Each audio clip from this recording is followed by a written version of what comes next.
Good morning दोस्तों, शुरू करते हैं। आज का हमारा पहला प्रश्न है, बीसीजी टीका कितनी उम्र में लगाया जाता है? 2 से 3 वर्ष के बच्चों को, 10 वर्ष के बच्चों को, नवजात बच्चों को या 10 से 15 वर्ष के बच्चों को। तो बीसीजी का टीका कितनी उम्र में लगाया जाता है? लगाया जाता है नवजात बच्चों को। बीसीजी का टीका कितनी उम्र में लगाया जाता है? नवजात बच्चों को बीसीजी का टीका लगाया जाता है। बीसीजी का टीका 1 से 1.5 माह के बच्चों को, वैसे तो तुरंत पैदा हुए बच्चों को लगता है बीसीजी का टीका। आइए देखते हैं अगला प्रश्न। अगला प्रश्न है, यक्ष्मा ट्यूबरकुलोसिस, यक्ष्मा या ट्यूबरकुलोसिस की इलाज के लिए निम्नलिखित में से किसका प्रयोग किया जाता है? ट्यूबरकुलोसिस के इलाज के लिए निम्नलिखित में से किसका प्रयोग किया जाता है? ट्यूबरकुलोसिस को ही यक्ष्मा कहते हैं। पहला ऑप्शन है para-amino salicylic acid, aspirin, paracetamol या डेटॉल। तो यक्ष्मा के इलाज के लिए किसका उपयोग किया जाता है? Para amino salicylic acid.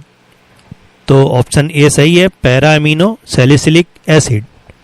यक्ष्मा के इलाज के लिए पैरा अमीनो सैलिसिलिक एसिड का उपयोग किया जाता है। आइए देखते हैं दोस्तों अगला प्रश्न। अगला प्रश्न है, निम्नलिखित में से कौन सबसे छोटा प्रोकैरियोटिक जीव है? पहला है बैक्टीरिया, दूसरा ऑप्शन है माइक्रोसिस्टस, तीसरा ऑप्शन है माइक्रोप्लाज्मा, चौथा ऑप्शन है क्लोरेला। तो सबसे छोटा प्रोकैरियोटिक जीव कौन सा है? माइक्रोप्लाज्मा। सबसे छोटा प्रोकैरियोटिक जीव कौन सा है? माइक्रोप्लाज्मा। आइए देखते हैं दोस्तों अगला प्रश्न। अगला प्रश्न है, वे क्रमादेश जो किसी चक्रिका को संक्रमण से बचाते हैं उन्हें क्या कहते हैं या उन्हें क्या कहते हैं? पहला ऑप्शन है निर्वाचक, दूसरा ऑप्शन है वैक्सीन, तीसरा ऑप्शन है प्रतिकारक, चौथा ऑप्शन है क्रमादेश संग्रह नेमका। तो वे क्रमादेश जो किसी चक्रिका को संक्रमण से बचाते हैं वो कहलाते हैं प्रतिकारक, एंटीडॉट्स। प्रतिकारक किसी चक्रिका को संक्रमण से बचाते हैं। यह किसी जहर से बचाव के लिए भी दिया जाता है। क्या? एंटीडॉट्स या प्रतिकारक कहते हैं इन्हें। ये क्रमादेश जो किसी चक्रिका को संक्रमण से बचाते हैं कहलाते हैं प्रतिकारक, एंटीडॉट्स। आइए चलते हैं दोस्तों अगले प्रश्न की ओर। अगला प्रश्न है, निम्नलिखित में से कौन हार्मोन का उदाहरण है? पहला ऑप्शन है ऑक्सीटोसिन, दूसरा ऑप्शन है रेनिन, तीसरा ऑप्शन है पेपरिन, चौथा ऑप्शन है साइटोसिन। तो हार्मोन का उदाहरण कौन है? ऑक्सीटोसिन। ऑप्शन ए सही है, ऑक्सीटोसिन। तो हार्मोन का उदाहरण पहला ऑप्शन ए सही है, ऑक्सीटोसिन। आइए चलते हैं दोस्तों अगले प्रश्न की ओर। अगला प्रश्न है, मानव शरीर में पुच्छ कौन सी संरचना में संलग्न होता है? मानव शरीर में पुच्छ कौन सी संरचना में संलग्न होता है? पहला ऑप्शन है बृहदांत्र, दूसरा ऑप्शन है क्षुद्रांत्र, तीसरा ऑप्शन है पित्ताशय, चौथा ऑप्शन है आमाशय। तो मानव शरीर में पुच्छ कौन सी संरचना में संलग्न होता है? तो ऑप्शन ए सही है, बृहदांत्र। बृहदांत्र जिसमें मानव शरीर में पुच्छ संरचना में संलग्न होता है। मानव शरीर में पुच्छ कौन सी संरचना में संलग्न होता है? बृहदांत्र। आइए चलते हैं दोस्तों अगला प्रश्न की ओर। शरीर में होमोग्लोबिन का कार्य क्या है? शरीर में होमोग्लोबिन का कार्य क्या है? ऑक्सीजन को ट्रांसपोर्ट करना, जीवाणु को नष्ट करना, रक्ताल्पता को रोकना या आयरन का उपयोग।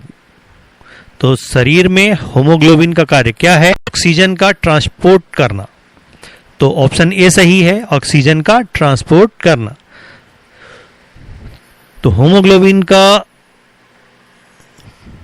शरीर में होमोग्लोबिन का कार्य है ऑक्सीजन को ट्रांसपोर्ट करना। आइए देखते हैं दोस्तों अगला प्रश्न। अगला प्रश्न है आयोडीन युक्त हार्मोन है कौन सा? Thyroxine, insulin, adrenaline, testosterone. तो आयोडीन युक्त हार्मोन कौन सा है? Option A thyroxine. थायरॉक्सिन जो हार्मोन है वो आयोडीन युक्त है। आइए देखते हैं दोस्तों अगला प्रश्न। अगला प्रश्न है निम्नलिखित में से कौन सा वृक्कों में रुधिर से निकाला जाने वाला अपशिष्ट पदार्थ नहीं है? वृक्कों में रुधिर से निकाला जाने वाला अपशिष्ट पदार्थ नहीं है। पहला ऑप्शन है अमोनिया, दूसरा ऑप्शन है कार्बन डाइऑक्साइड, तीसरा ऑप्शन है यूरिया, चौथा ऑप्शन है यूरिक। तो वृक्कों में रुधिर से निकाला जाने वाला अपशिष्ट पदार्थ कौन सा नहीं है? कार्बन डाइऑक्साइड, क्योंकि अमोनिया भी निकाला जाता है। वृक्कों में रुधिर से बाहर निकाला जाता है अमोनिया, यूरिया और यूरिक। तो जो रुधिर से निकाला जाने वाला अपशिष्ट पदार्थ नहीं है वो कौन सा है? वो कार्बन डाइऑक्साइड। कार्बन डाइऑक्साइड वृक्कों में रुधिर से नहीं निकाला जाता। आइए देखते हैं दोस्तों अगला प्रश्न। अगला प्रश्न है निम्नलिखित में से भोजन को पकाने के लिए किसकी खास आवश्यकता होती है? पचाने के लिए। निम्नलिखित में से भोजन को पचाने के लिए किसकी खास आवश्यकता होती है? पहला ऑप्शन है हवा, दूसरा ऑप्शन है पानी, तीसरा ऑप्शन है एंजाइम, चौथा ऑप्शन है खनिज। तो भोजन को पचाने के लिए किसकी खास आवश्यकता होती है? वो है एंजाइम। तो ऑप्शन सी सही है, एंजाइम। भोजन को पचाने के लिए किसकी आवश्यकता होती है? एंजाइम की। भोजन को पचाने के लिए एंजाइम की आवश्यकता होती है। आइए देखते हैं दोस्तों अगला प्रश्न। अगला प्रश्न है लार किसके पाचन में सहायक होता है? पहला ऑप्शन है प्रोटीन, दूसरा ऑप्शन है स्टार्च, तीसरा ऑप्शन है फाइबर, चौथा ऑप्शन है वसा। तो लार किसके पाचन में सहायक होता है? तो लार स्टार्च के पाचन में सहायक होता है। लार किसके पाचन में सहायक होता है? स्टार्च के। तो स्टार्च के पाचन में लार सहायक होता है। आइए देखते हैं दोस्तों अगला प्रश्न। अगला प्रश्न है लार में कौन सा एंजाइम पाया जाता है? लार में कौन सा एंजाइम पाया जाता है? Rennin, ptyalin, tannin, resin. लार में कौन सा एंजाइम पाया जाता है? तो लार में टाइलिन पाया जाता है। लार में कौन सा एंजाइम पाया जाता है? टाइलिन। टाइलिन। तो लार में कौन सा एंजाइम पाया जाता है? टाइलिन। आइए देखते हैं दोस्तों अगला प्रश्न। अगले प्रश्न की ओर चलते हैं। अगला प्रश्न है निम्नलिखित में से कौन पाचन तंत्र का हिस्सा नहीं है? पाचन तंत्र का हिस्सा कौन नहीं है?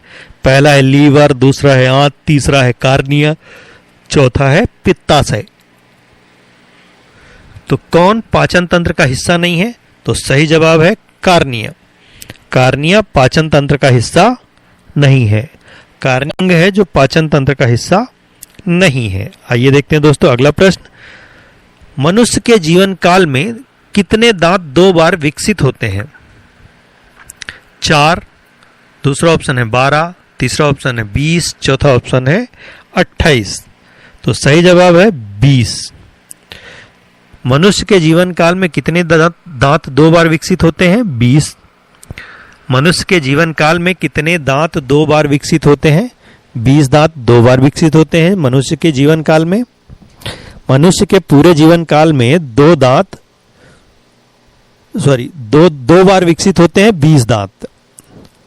20 या 20 दांत 2 बार विकसित होते हैं मनुष्य के जीवन काल में। आइए देखते हैं दोस्तों अगला प्रश्न। अगला प्रश्न है अस्थि में कौन सा लवण सर्वाधिक मात्रा में होते हैं?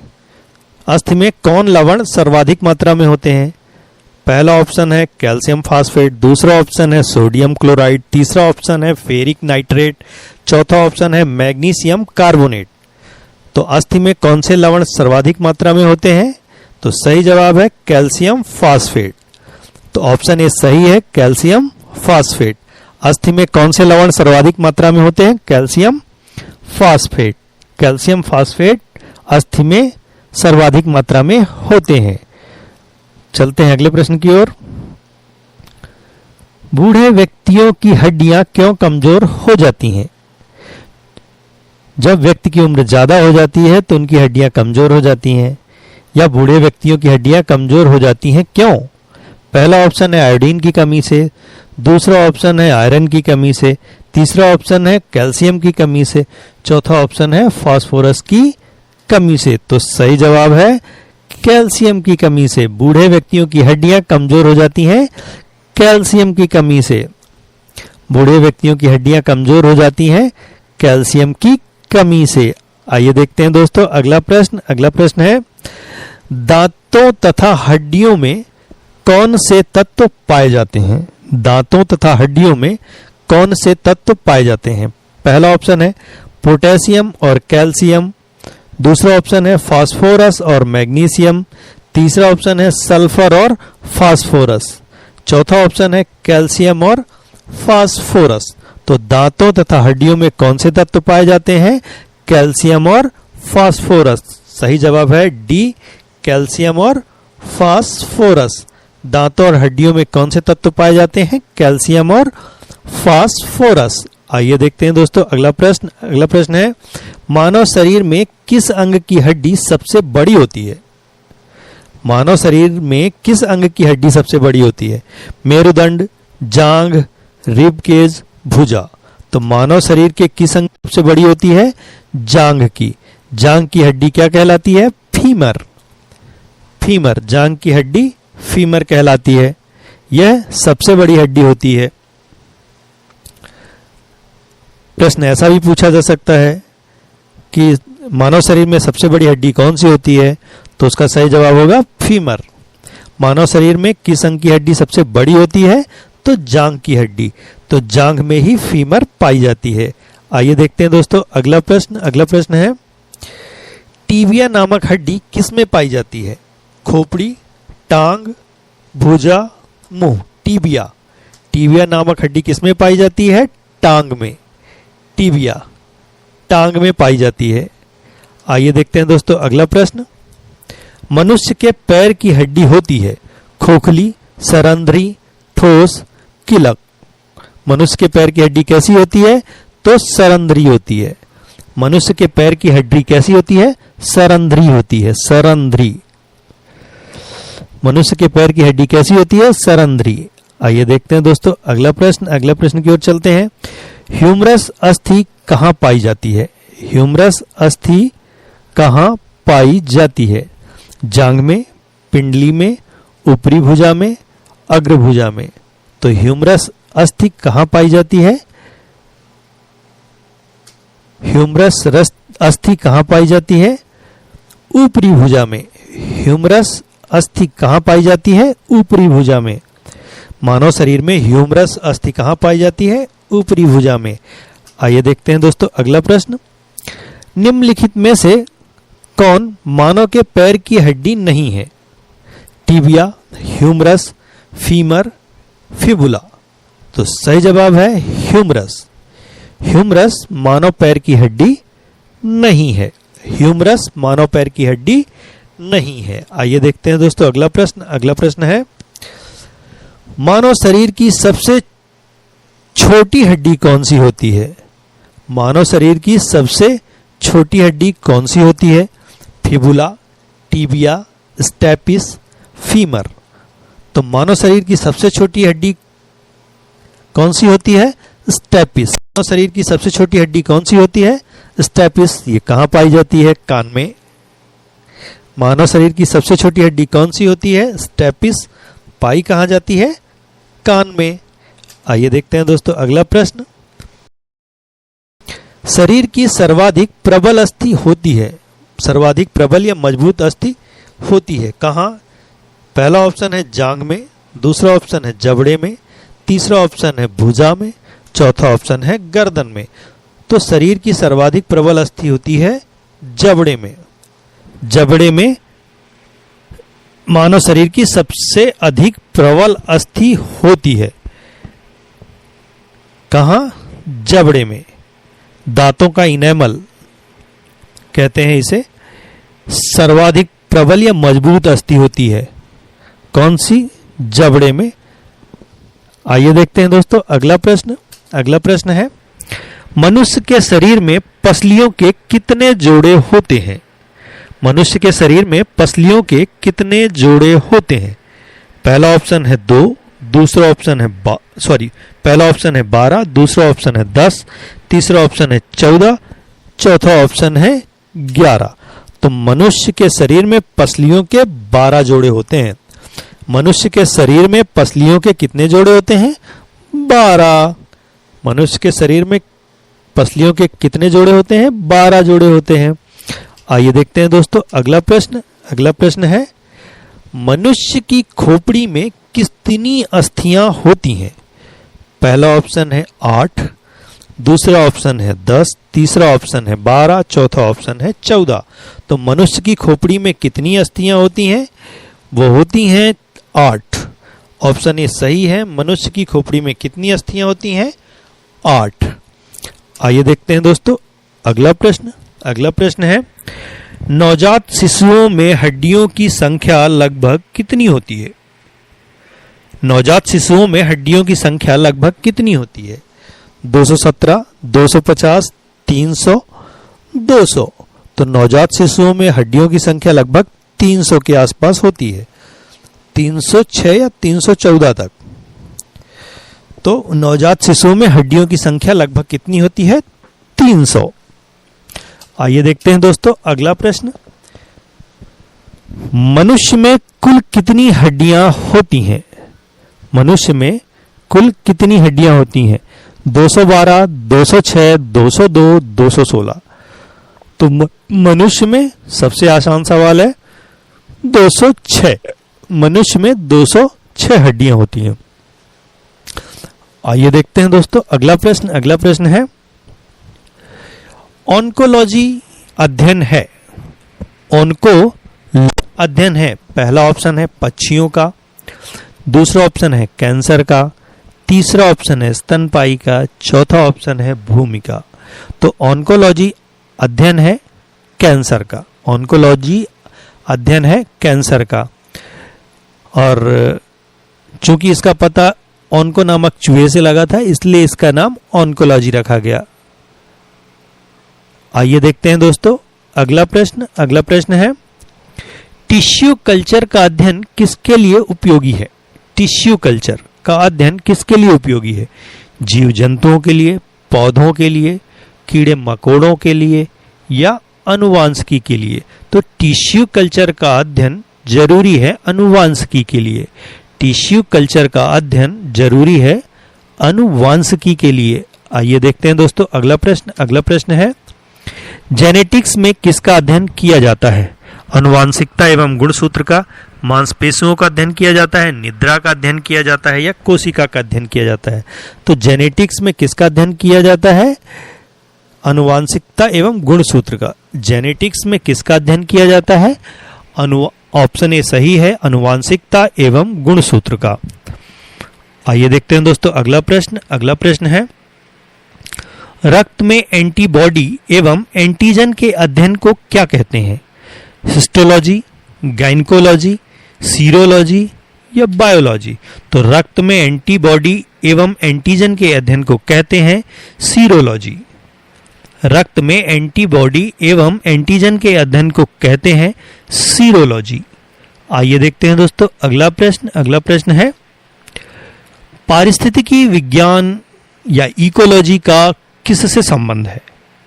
चिड़िया, दूसरा है कोशिका संरचना, तीसरा शरीर संरचना और वातावरण, चौथा है तंतु। तो सही जवाब है शरीर संरचना और वातावरण। पारिस्थितिकी विज्ञान या इकोलॉजी का संबंध किससे है? शरीर संरचना और वातावरण से। आइए देखते हैं दोस्तों अगला प्रश्न। अगला प्रश्न है, एरेनियोलॉजी में किसका अध्ययन किया जाता है? एरेनियोलॉजी में किसका अध्ययन किया जाता है? माहू का अध्ययन, मकड़ों का अध्ययन, मक्खी पालन का अध्ययन या बारूथी का अध्ययन? तो एरेनियोलॉजी में अध्ययन किया जाता है मकड़ियों का। तो एरेनियोलॉजी में मकड़ों का अध्ययन किया जाता है। सही जवाब है बी, मकड़ों का अध्ययन एरेनियोलॉजी में मकड़ों का अध्ययन किया जाता है। आइए देखते हैं दोस्तों अगला प्रश्न। अगला प्रश्न है, निम्नलिखित में से पीडियाट्रिक्स किस अध्ययन से संबंधित है?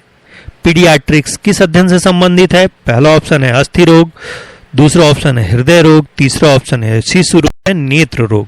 तो पीडियाट्रिक्स जो है वो संबंधित है शिशु रोग से। पीडियाट्रिक्स किससे संबंधित है? शिशु रोग से। आइए देखते हैं दोस्तों अगला प्रश्न।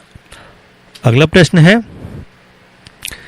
निम्नलिखित में से जेरेंटोलॉजी किस अध्ययन से संबंधित है? जेरेंटोलॉजी, पहला ऑप्शन है शिशु, दूसरा ऑप्शन है महिलाएं, तीसरा ऑप्शन है त्वचा, चौथा ऑप्शन है वृद्ध। तो जेरेंटोलॉजी में अध्ययन किया जाता है वृद्धों का या वृद्ध अवस्था का। जेरेंटोलॉजी में किसका अध्ययन किया जाता है? वृद्ध का। यह जेरेंटोलॉजी किससे संबंधित है? वृद्धों से। आइए देखते हैं दोस्तों अगला प्रश्न। अगला प्रश्न है, विज्ञान की शाखा न्यूरोलॉजी में किस अंग का अध्ययन किया जाता है? तो पहला ऑप्शन है स्नायु तंत्र, दूसरा ऑप्शन है सीना, तीसरा ऑप्शन है आंख, चौथा ऑप्शन है निपुल्स। तो सही जवाब है स्नायु तंत्र। न्यूरोलॉजी में अध्ययन किसका किया जाता है? स्नायु तंत्र या तंत्रिका तंत्र भी बोलते हैं इसे। स्नायु तंत्र, स्नायु तंत्र। आइए देखते हैं दोस्तों अगला प्रश्न। अगला प्रश्न है, उत्तकों की संरचना के अध्ययन को क्या कहते हैं? उत्तकों की संरचना के अध्ययन को क्या कहते हैं? साइटोलॉजी, मायोलॉजी, हिस्टोलॉजी या एनाटॉमी। तो उत्तकों की रचना के अध्ययन को क्या कहते हैं? कहते हैं हिस्टोलॉजी। उत्तकों की रचना के अध्ययन को क्या कहते हैं? हिस्टोलॉजी। उत्तकों की रचना के अध्ययन को क्या कहते हैं? हिस्टोलॉजी। आइए देखते हैं दोस्तों अगला प्रश्न। अगला प्रश्न है, रेशम के पालन को क्या कहते हैं? Apiculture, sericulture, pisciculture, horticulture. तो रेशम के पालन को क्या कहते हैं? तो रेशम के पालन को सेरीकल्चर कहते हैं। ऑप्शन बी सही है, सेरीकल्चर। रेशम के पालन को सेरीकल्चर कहते हैं। आइए देखते हैं दोस्तों अगला प्रश्न। मधुमक्खियों के पालन को क्या कहते हैं?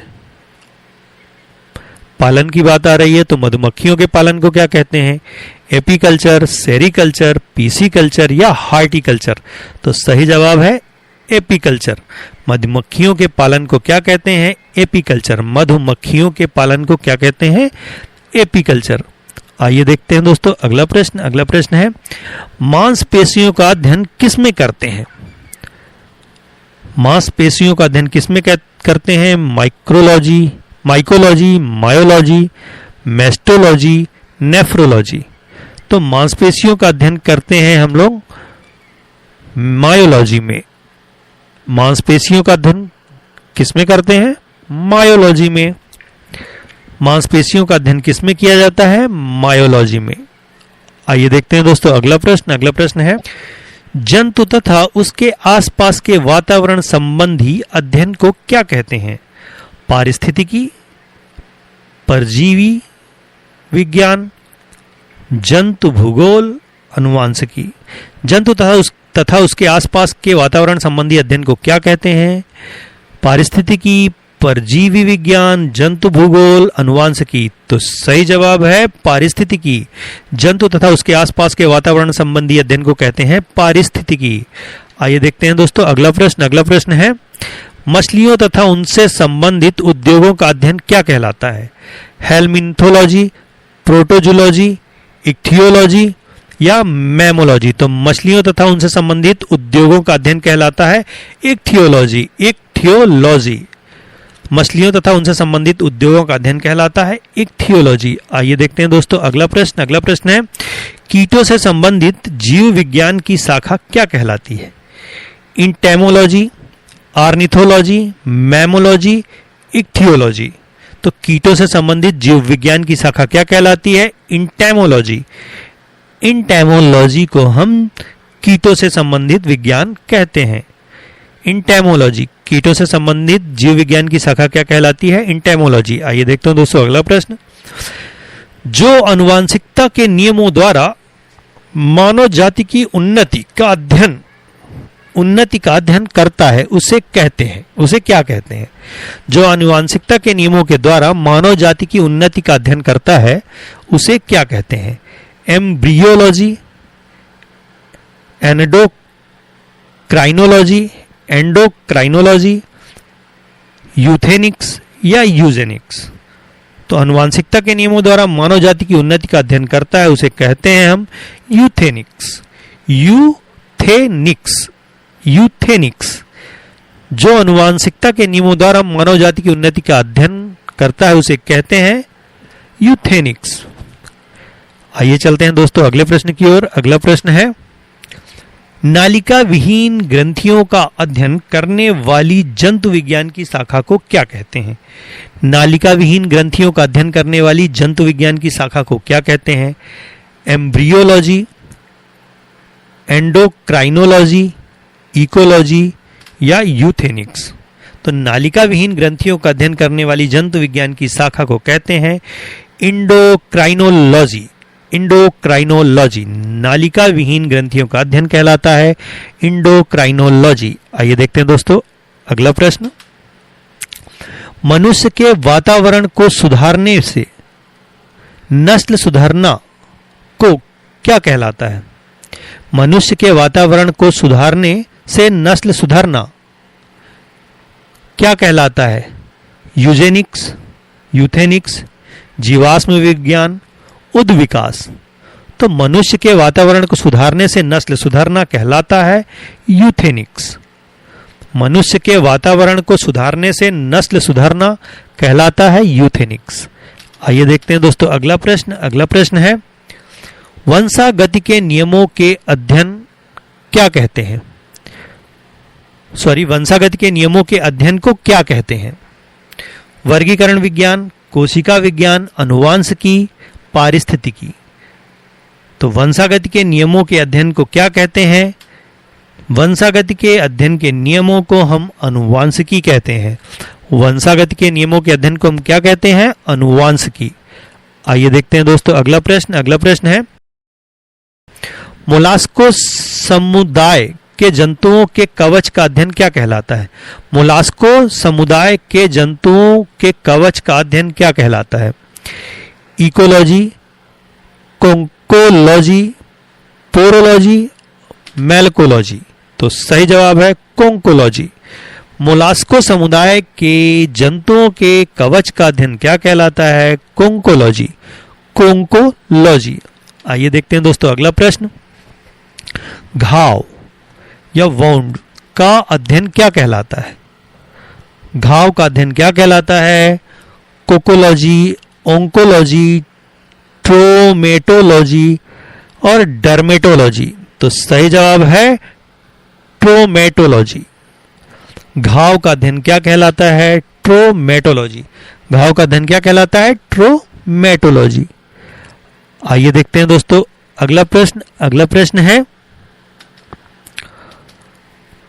हिस्टोलॉजी किससे संबंधित है? उत्तक, विषाणु, जीव द्रव्य या कोशिका?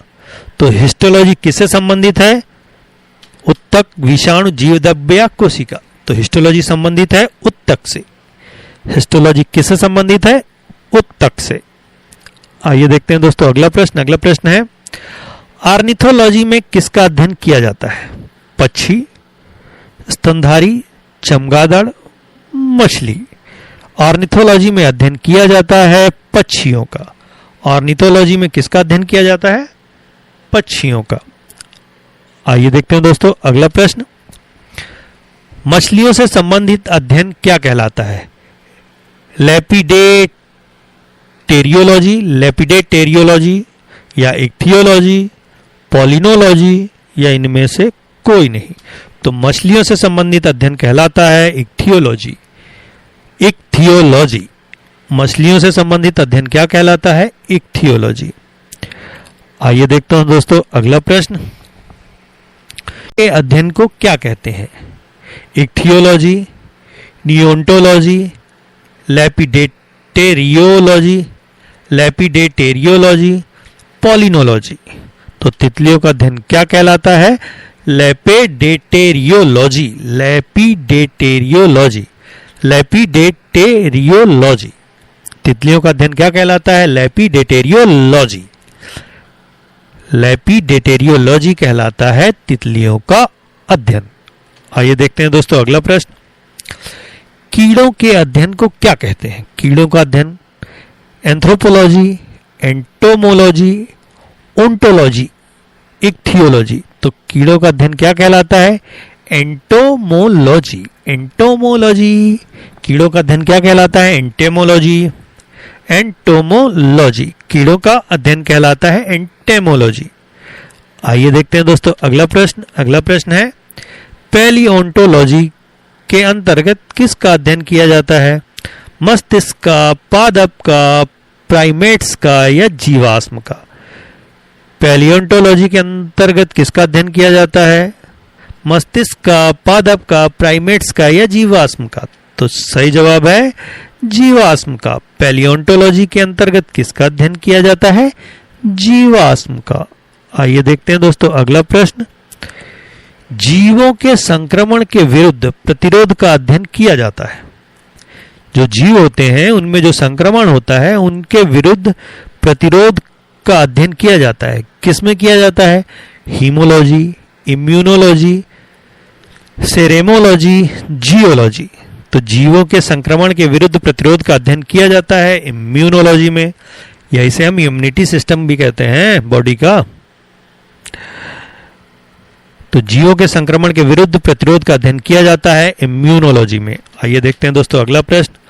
अस्थियों का अध्ययन विज्ञान के किसके अंतर्गत किया जाता है? अस्थियों का अध्ययन विज्ञान के किसके अंतर्गत किया जाता है?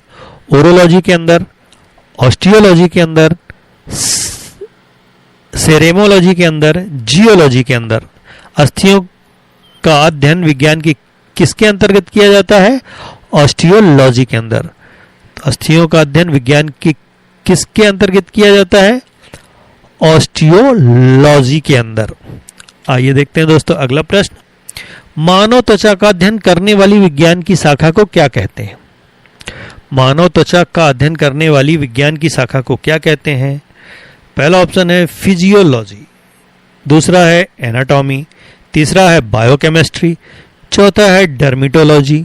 तो मानव त्वचा का अध्ययन करने वाली विज्ञान की शाखा कहलाती है डर्मेटोलॉजी। डर्मेटोलॉजी। मानव त्वचा का अध्ययन करने वाली विज्ञान की शाखा क्या कहलाती है? डर्मेटोलॉजी। आइए देखते हैं दोस्तों अगला प्रश्न। अगले प्रश्न की ओर चलते हैं। अगला प्रश्न है हिस्टोलॉजी किससे संबंधित है? उत्तक से, विषाणु से, जीव द्रव्य से या कोशिका से? तो हिस्टोलॉजी किससे संबंधित है? हिस्टोलॉजी जो संबंधित है वो है उत्तकों से। हिस्टोलॉजी किससे संबंधित है? उत्तकों से। हिस्टोलॉजी किससे संबंधित है? उत्तकों से। आइए देखते हैं दोस्तों अगला प्रश्न। जीव विज्ञान के जनक के नाम से किसे जाना जाता है? अरस्तु, चार्ल्स डार्विन, लैमार्क और पुरकिंजे। पुरकिंजे। तो जीव विज्ञान के जनक के नाम से जाना जाता है अरस्तु को। जीव विज्ञान के जनक के रूप में किसे जाना जाता है? अरस्तु को। आइए देखते हैं दोस्तों अगला प्रश्न। अगला प्रश्न है जंतु विज्ञान का जनक किसे कहा जाता है? डार्विन, लैमार्क, अरस्तु, थियोफ्रेस्टस। तो अरस्तु को। जंतु विज्ञान का जनक किसे कहा जाता है? अरस्तु को।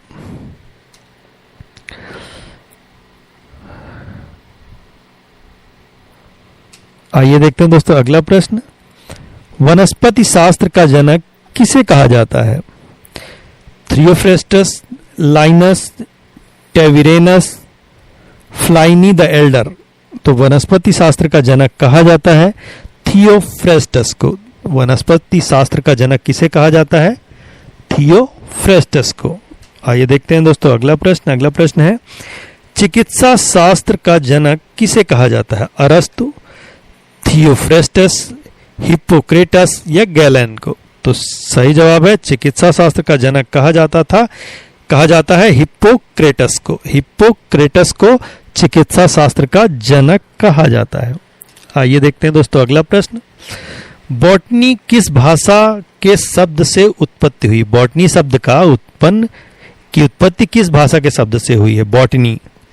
बॉटनी किस भाषा के शब्द से उत्पत्ति हुई है? फ्रेंच, लैटिन, पुर्तगाली, ग्रीक। तो बॉटनी जो वर्ड है ग्रीक भाषा का वर्ड है। बॉटनी, बॉटनी ग्रीक भाषा का वर्ड है। आइए देखते हैं दोस्तों अगला प्रश्न।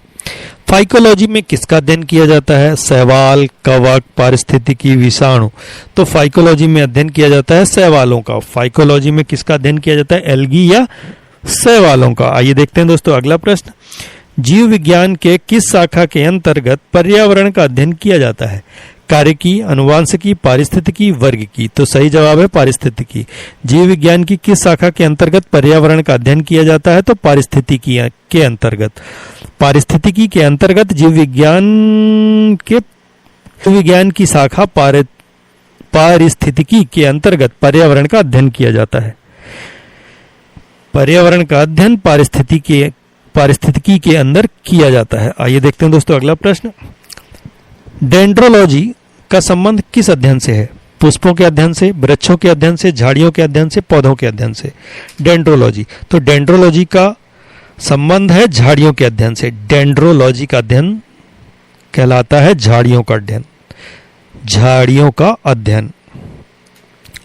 आइए देखते हैं दोस्तों अगला प्रश्न। एग्रोस्टोलॉजी से में किसका अध्ययन किया जाता है? एग्रोस्टोलॉजी में किसका अध्ययन किया जाता है या एग्रोस्टोलॉजी में किसका अध्ययन किया जाता है? तेल बीजों का, फसलों का, घासों का, फलों का। तो एग्रोस्टोलॉजी में फसलों का अध्ययन किया जाता है। एग्रोस्टोलॉजी में फसलों का अध्ययन किया जाता है। आइए देखते हैं दोस्तों अगला प्रश्न। हिस्टोरिया प्लैटिनम पुस्तक के लेखक कौन है? हिस्टोरिया प्लांट्रम पुस्तक के लेखक कौन है? हिस्टोरिया प्लांट्रम पुस्तक के लेखक कौन है? अरस्तु, चार्ल्स डार्विन, लैमार्क, थियोफ्रेस्टस। तो सही जवाब है थियोफ्रेस्टस। हिस्टोरिया प्लांट्रम पुस्तक के लेखक हैं थियोफ्रेस्टस। आइए देखते हैं दोस्तों अगला प्रश्न। हिस्टोरिया एनिमलम पुस्तक के लेखक कौन है? हिस्टोरिया एनिमलम पुस्तक के लेखक कौन है? अरस्तु, चार्ल्स डार्विन, लैमार्क और थियोफ्रेस्टस। तो सही जवाब है अरस्तु। हिस्टोरिया एनिमलम पुस्तक के लेखक कौन है? अरस्तु। हिस्टोरिया एनिमलम अरस्तु ने लिखी है। हिस्टोरिया एनिमलम पुस्तक अरस्तु ने लिखी है। आइए देखते हैं दोस्तों अगला प्रश्न। पुष्पों के अध्ययन को क्या कहा जाता है? एंथ्रोलॉजी, एग्रोस्टोलॉजी, फिनोलॉजी, पॉलिनोलॉजी। तो पुष्पों का जो अध्ययन है वो कहलाता है एंथ्रोलॉजी। एंथोलॉजी। पुष्पों का अध्ययन क्या कहलाता है? एंथोलॉजी। पुष्पों का अध्ययन एंथोलॉजी कहलाता है। आइए देखते हैं दोस्तों अगला प्रश्न। जीवों एवं वातावरण की अंतर अभिक्रिया से संबंधित जीव विज्ञान की शाखा कहलाती है। जीवों एवं वातावरण की अंतर अभिक्रिया से संबंधित जीव विज्ञान की शाखा क्या कहलाती है? पादप भूगोल, पारिस्थितिकी, कार्यकी, अनुवांशिकी। तो सही जवाब है इसका पारिस्थितिकी, इकोलॉजी। जीवों एवं वातावरण के अंतर की अभिक्रिया से संबंधित जीव विज्ञान की शाखा क्या कहलाती है? पारिस्थितिकी। आइए देखते हैं दोस्तों अगला प्रश्न। अगला प्रश्न है, पीडोलॉजी में किसका अध्ययन किया जाता है? पादप रोग, भूमि रोग, प्रदूषण, फलों का। पीडोलॉजी में किसका अध्ययन किया जाता है? तो पीडोलॉजी में अध्ययन किया जाता है भूमि का। पेडोलॉजी मृदा का अध्ययन है। यह मृदा विज्ञान के दो प्राथमिक क्षेत्रों में से एक है। पीडोलॉजी मृदा का अध्ययन है। यह मृदा विज्ञान के दो प्राथमिक क्षेत्रों में से एक है। अन्य जीव विज्ञान है पेडोलॉजी, पेडोजेनेसिस, मृदा इकोलॉजी और मृदा चयन से संबंधित है। जबकि एडेफोलॉजी यह पता लगाती है कि मिट्टी, पौधों, कवक और अन्य जीवित चीजों को कैसे प्रभावित करती है। एडेफोलॉजी यह पता लगाती है कि मिट्टी, पौधों, कवक और अन्य चीजों को कैसे प्रभावित करती है।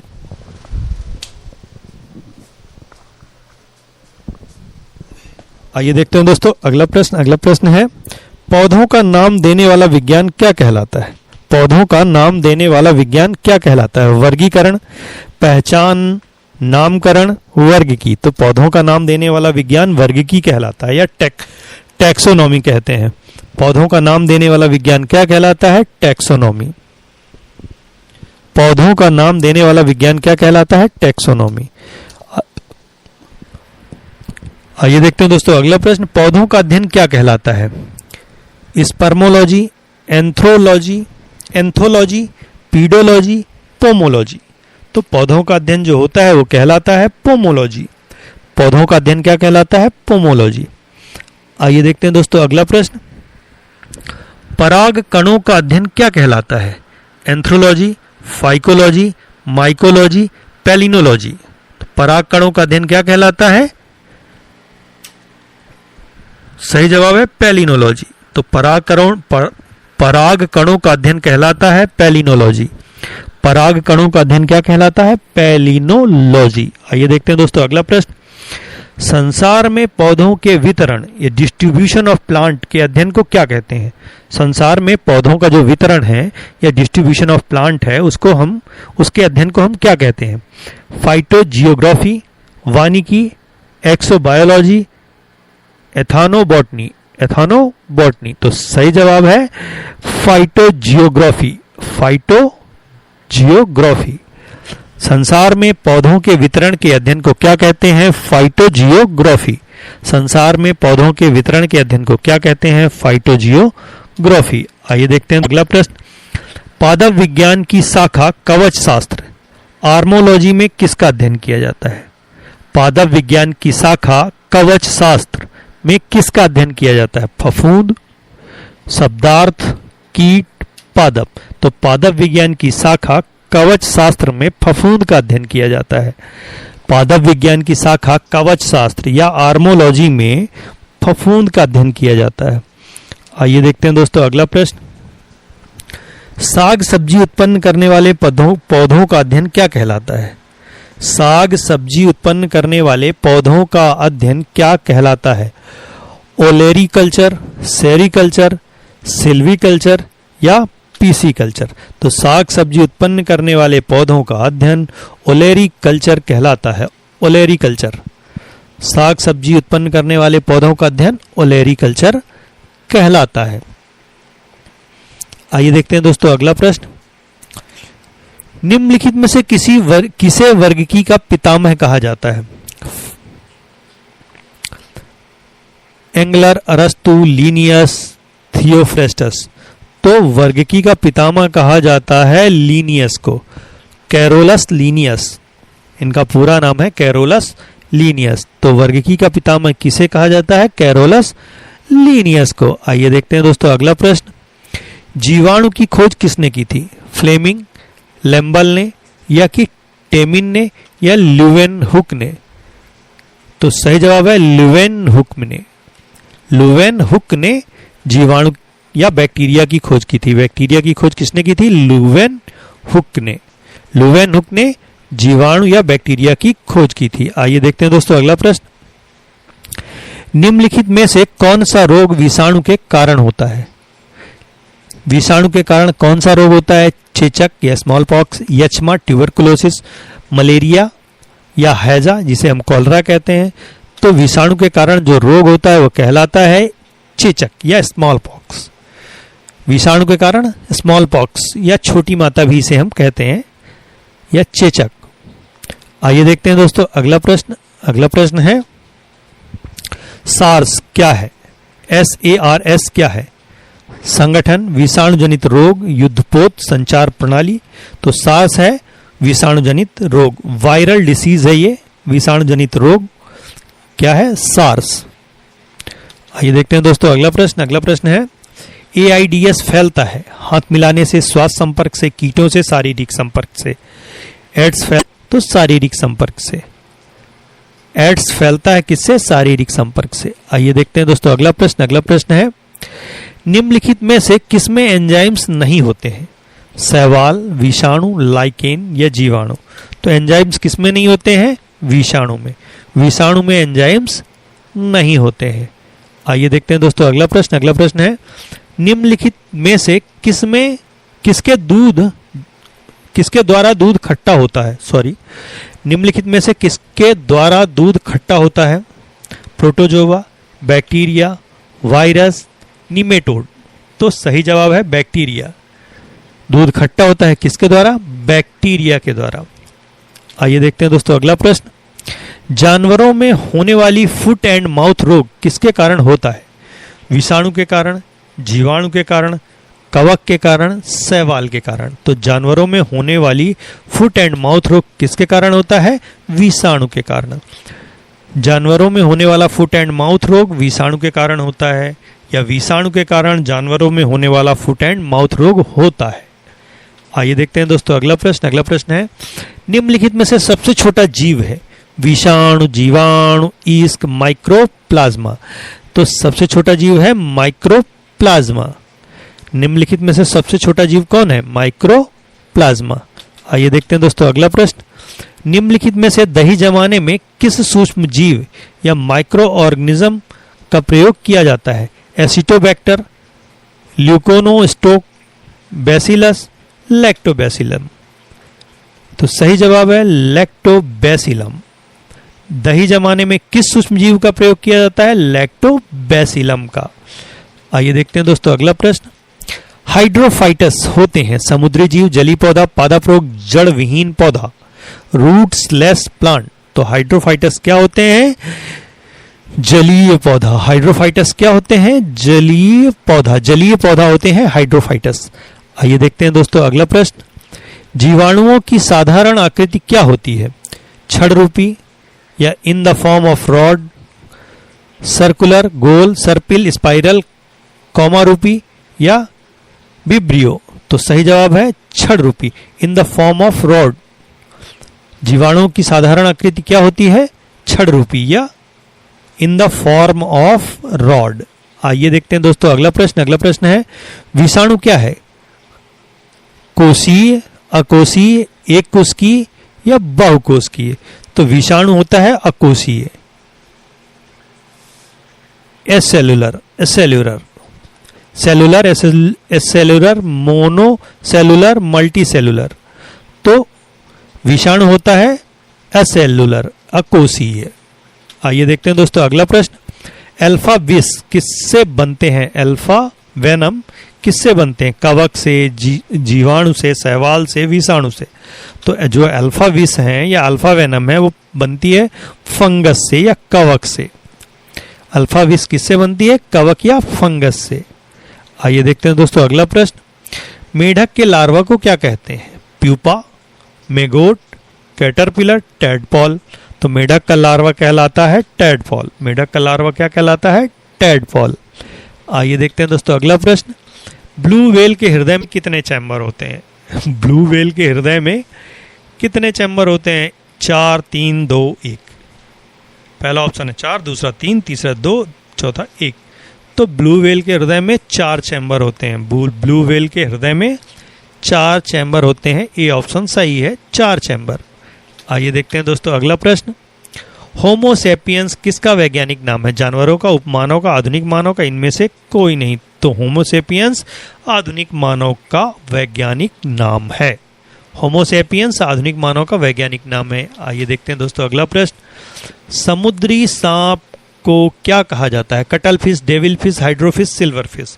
समुद्री सांप को क्या कहा जाता है? हाइड्रोफिश। समुद्री सांप जो होता है उसे क्या कहा जाता है? हाइड्रोफिश। पक्षियों की हड्डी होती है ठोस, मजबूत और ठोस, वातिल, इनमें से कोई नहीं। तो जो पक्षियों की हड्डी होती है वो वातिल होती है। पक्षियों की हड्डी कैसी होती है? वातिल। वातिल या उसमें हवा होती है कह सकते हैं। पक्षियों की हड्डी कैसी होती है? वातिल। लास्ट क्वेश्चन है, संसार में किसकी जीव संख्या सर्वाधिक है? मछली, भृंग, सरीसृप, पक्षी। तो संसार में मछलियों की संख्या सर्वाधिक है। पूरी दुनिया में या संसार में मछलियों की संख्या सर्वाधिक है। तो सर्वाधिक जीव कौन सा है? मछली, पूरे विश्व में। तांबा और टिन की मिश्र धातु का क्या नाम है? चांदी, कांसा, पटका, रांगा। तांबा और टिन की मिश्र धातु कांसा कहलाती है। कांसा एक मिश्र धातु है जिसमें कॉपर और टिन के प्रमुख घटक होते हैं और तांबा 85% तक होता है और शेष 12% फास्फोरस जैसी ट्रेस धातुओं के साथ होता है। तो तांबा और टिन की मिश्र धातु क्या है? कांसा। ये देखते हैं अगला प्रश्न, धातु की वस्तु को टांके से जोड़ना क्या कहलाता है? टांका लगाना, सोल्डरिंग, झालना या रंजना या कोई नहीं। तो धातु की वस्तु को टांके से जोड़ना कहलाता है टांका लगाना। धातु के दो टुकड़ों को जोड़ने की एक विधि है। अनेक मिश्र धातुएं जोड़ लगाने के काम आती है। टांका या झाला कहलाती हैं। टांका या झाला कहलाती हैं। तो आज यहीं तक, धन्यवाद।